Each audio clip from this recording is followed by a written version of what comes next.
done an incredible job, but they're having a lot of outbreaks, but they'll be able to put them out, and we put them out.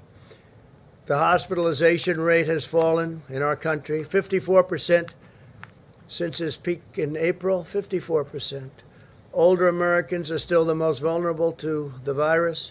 92% of deaths have occurred among those 55 and older. Only 2.7% of deaths have occurred among those 44 years. Think of that, 44 years and younger. So 44 years old and younger, only 2.7% of deaths have occurred. And many of those people had pre-existing conditions, they had problems, heart, diabetes, and other problems, but many of those. So think of that, only 2.7% under 44 years of age.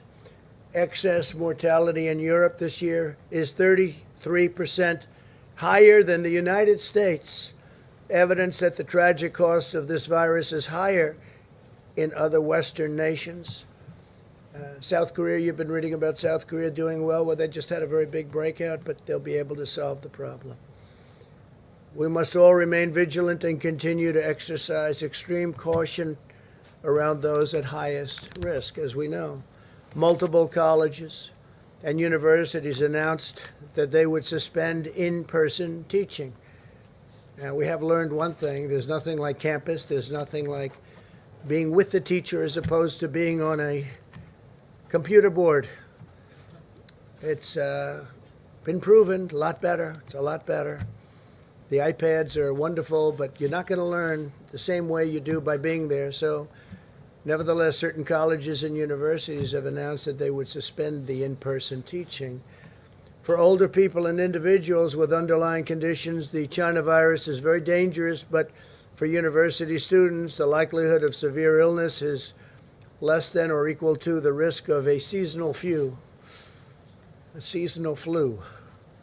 And the seasonal flu happens and comes and it goes, and it can be very bad, but people don't talk about it in the same way, and they shouldn't. But if you look at that, the odds are less than or equal to. Instead of saving lives, the decision to close universities could cost lives.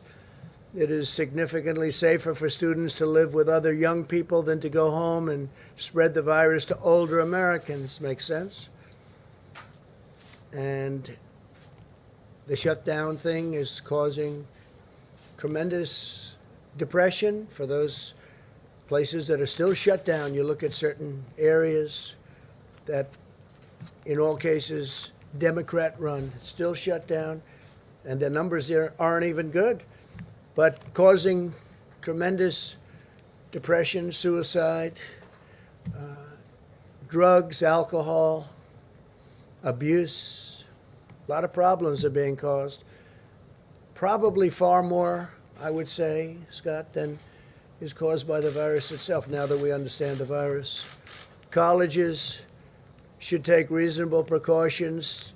Students who feel sick should not attend class and should limit social interaction as they would for any other illness. And universities should implement measures to protect the high-risk students or professors and teachers.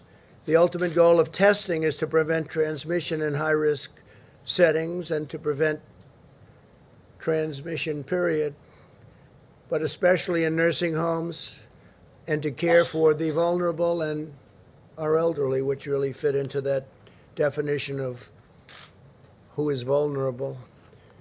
We have tremendous unused testing capacity in our country. We have a tremendous unused testing capacity.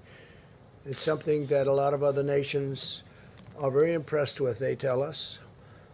In our path forward, we will continue to follow a science-based approach to protecting the high risk while enabling healthy Americans to safely go back to work and school. Our country will be open. Our country is getting open quickly. Our stock markets are almost back to where they were prior to the China virus disaster coming in. And I want to thank you all for being here, and we'll take some questions. Yeah, please. During the pandemic, the QAnon movement appears to be gaining a lot of followers. Can you talk about what you think about that and what you have to say to people who are following this movement right now? Well, I don't know much about the movement other than I understand they like me very much, which I appreciate. But I don't know much about the movement. I have heard that it is gaining in popularity, and from what I've heard, these are people that when they watch the streets of Portland, when they watch what happened in New York City in just the last 6 or 7 months, but this was starting even 4 years ago when I came here, almost 4 years, can you believe it? These are people that don't like seeing what's going on in places like Portland and places like Chicago and New York and other cities and states. And I've heard these are people that love our country and they just don't like seeing it. So I don't know really anything about it other than they do supposedly like me, and they also would like to see problems in these areas, like especially the areas that we're talking about, go away, because there's no reason the Democrats can't run a city. And if they can't, we will send in all of the federal, whether it's troops or law enforcement, whatever they'd like, we'll send them in, we'll straighten out their problem in 24 hours or less, okay? Well, at the crux of the theory is this belief that you are secretly saving the world from this satanic cult of pedophiles and cannibals. Does that sound like something you are behind? Or Well, I haven't heard that, but is that supposed to be a bad thing or a good thing? I mean, you know, if I can help save the world from problems, I'm willing to do it. I'm willing to put myself out there, and we are actually. We're saving the world from a radical left philosophy that will destroy this country, and when this country is gone, the rest of the world would follow. The rest of the world would follow. That's the importance of this country. And when you look at some of the things that these people are saying with defund the police and no borders, open borders, everybody just pour right into our country. No testing, no nothing. You know, you talk about testing, no testing. Mexico, as you know, has a very high rate of infection.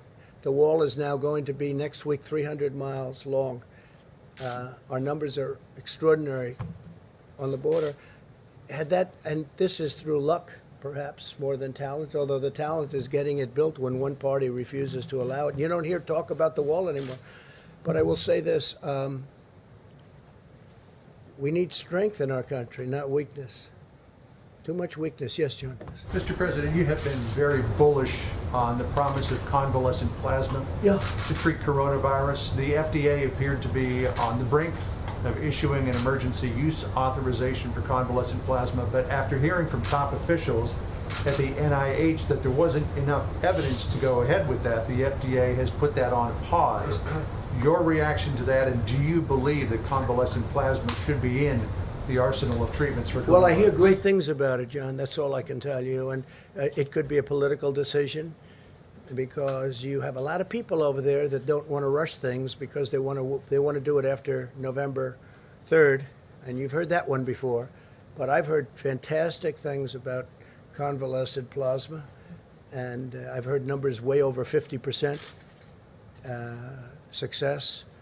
And people are dying, and we should have it approved if it's good. And I'm hearing it's good. I heard from people at the FDA that it's good. So we'll see. I'm going to check that right after this conference. My understanding that the White House will encourage the NIH and the FDA to get this out there as quickly as possible. possible. Well, the numbers are as good as I'm hearing. I mean, I'm hearing over 50%, and that's very good. And we've approved certain things are at 31%, and that's okay too. That's not bad, and it's really had a tremendous impact. No, I have, you're telling me something right now that surprises me, but we'll check it out right after this. Concerned about a delay? I don't want delays. I don't want people dying. I don't want people dying. Yeah, please go ahead. Mr. President, I want to ask you about your tweet earlier today on Goodyear. It was essentially calling for a boycott on Goodyear tires. Do you want the federal government to stop buying and using Goodyear product as well? And is there Well, I'm anything? not happy with Goodyear because what they're doing is playing politics. And the funny thing is the people that work for Goodyear, I can guarantee you, I poll very well with all of those great workers in Goodyear. And when they say that you can't have Blue Lives Matter, you can't show a blue line, you can't wear a MAGA hat, but you can have other things that are Marxist in nature. There's something wrong with the top of Goodyear. And what the radical left does is they make it impossible for people to do business if they're Republican or if they're conservative. They put out all sorts of effort, don't shop there. They do vicious things, not so different than what you saw on the streets of Portland 2 nights ago. Boycott do you envision? Oh, I don't know. That's up to people, but I wouldn't recommend it. If they want to hold political speech, if they want to let you not do what everybody's doing, if they want to wear a MAGA hat or if they want to wear a Blue Lives, you know what Blue Lives Matter, right? That's policemen and women. That's a terrible thing. That's a terrible thing. So they're using their power over these people, and these people want to wear whatever it is that we're talking about. You know that. And so I would be very much in favor if people don't want to buy there. And you know what? They'll be able to get a good job because we set a jobs record over the last quarter, as you know, the most jobs ever in the history of our country. You'll be able to get another good jobs. I think it's disgraceful that they did this. Please, go ahead. The back. Yes, Mr. President, you've said that the arrest of Jimmy Lai in Hong Kong is, quote, a terrible thing. Do you have a message for Jimmy Lai? Has your administration spoken directly with him? Is your State Department working for his release? Well, I send him best wishes. I hear he's a wonderful gentleman. He's certainly a brave man, and I send him best wishes. With that being said, because of that and obviously what happened in Hong Kong, we've taken all of the vast amounts of money that we used to subsidize Hong Kong. We essentially subsidized Hong Kong by giving them all sorts of incentives. And that's what made Hong Kong, the exchange and business in Hong Kong successful. I've taken it all back. That means that the United States is going to do a lot more business. You know, we really gave them tremendous incentive and subsidy in order that they be successful for freedom. But now that the freedom obviously seems to have been taken away, we will keep all of the incentives that we were giving them, which is billions and billions of dollars, and all of that business will come into our country, including the New York Stock Exchange and NASDAQ, and it'll all come here. But I feel badly for him because I hear he's a good person. I don't know him, but I hear he's a good person, obviously a very brave person. Did you have something? Go ahead. Yes, sir. Thank you, Mr. President. With the Iraqi Prime Minister coming in tomorrow, what about Say this?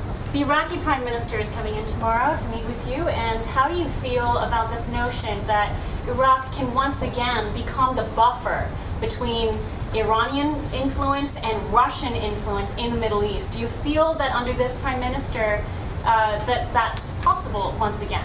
What are your thoughts Well, on this it? is a man that I get along with very well.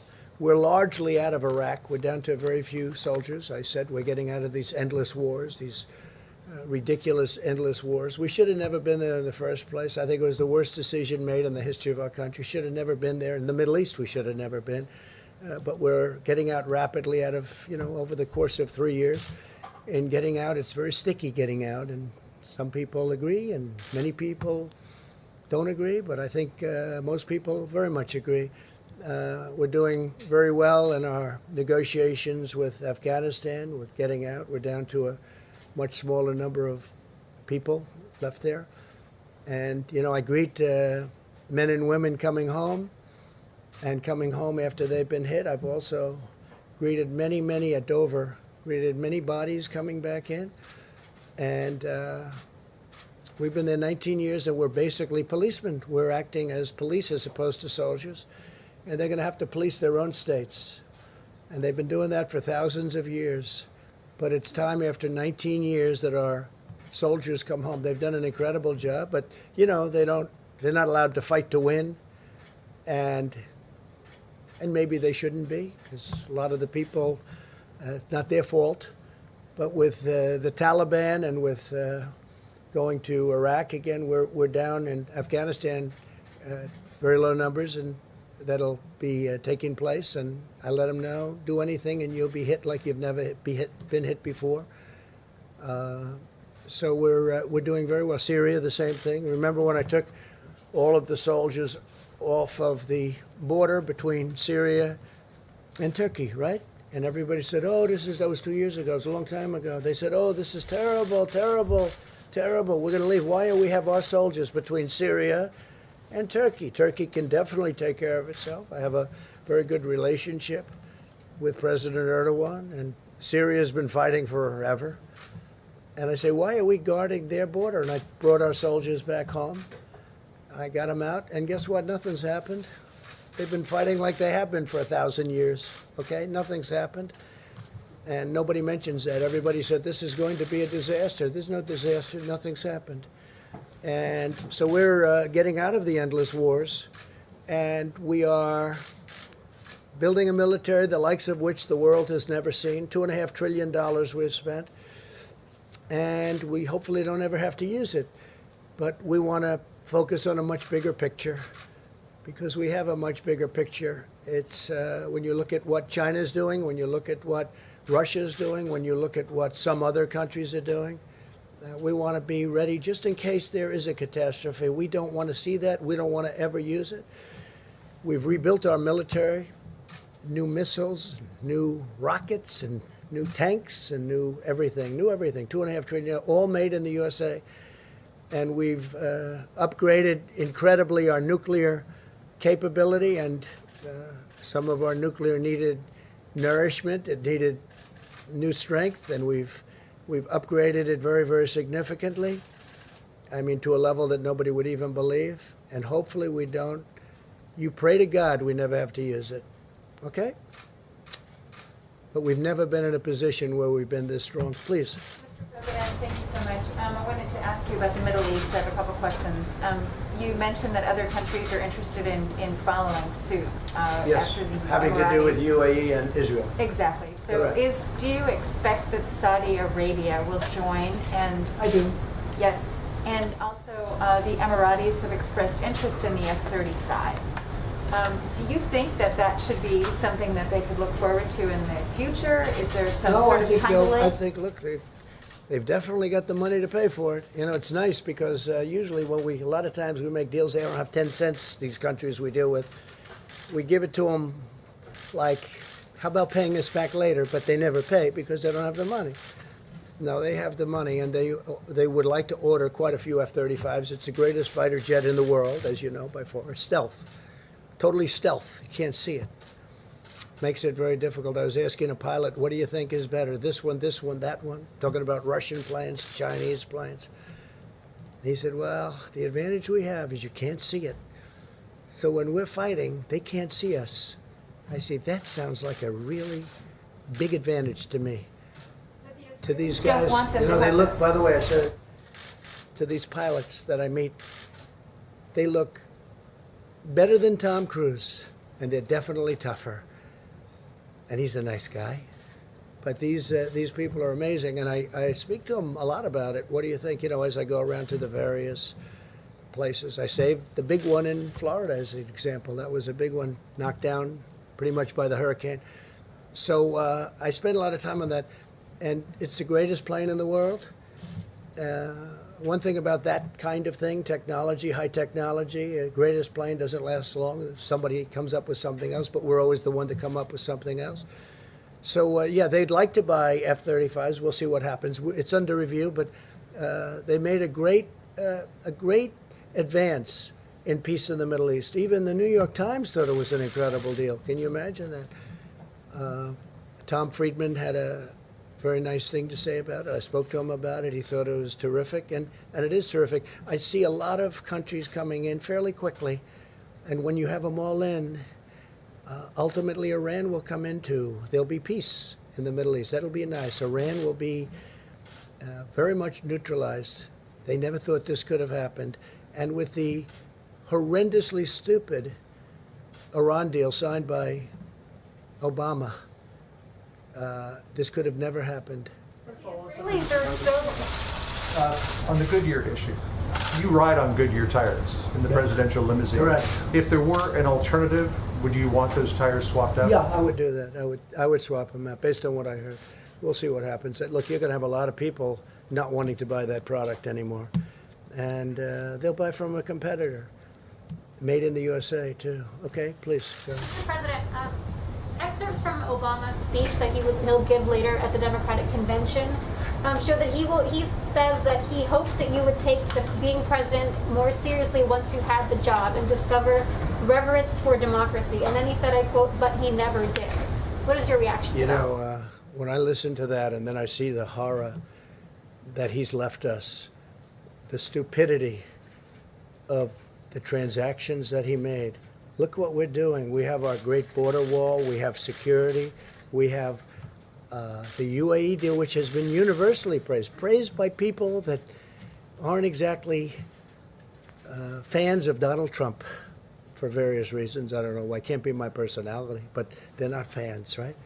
And when I look at what we have, and I look at how bad he was, how ineffective a president he was so ineffective, so terrible, slowest growing recovery in the history, I guess, since 1929 on the economy. Don't forget, until the China virus came in, we had the greatest economy in the history of the world. And now we're doing it again. I'm going to have to do it a second time. We're doing it again. Hard to believe. We're doing very well. You heard the numbers. They're way, way down on the virus. But when you look at the kind of numbers that we're producing on the stock markets, we're almost at the level. In fact, NASDAQ and S&P are higher than they were at their highest point prior to the China virus coming and the plague coming in. Now, President Obama did not do a good job. And the reason I'm here is because of President Obama and Joe Biden. Because if they did a good job, I wouldn't be here. And probably if they did a good job, I wouldn't have even run. I would have been very happy. I enjoyed my previous life very much. But they did such a bad job that I stand before you as president. Thank you all very much. Thank you.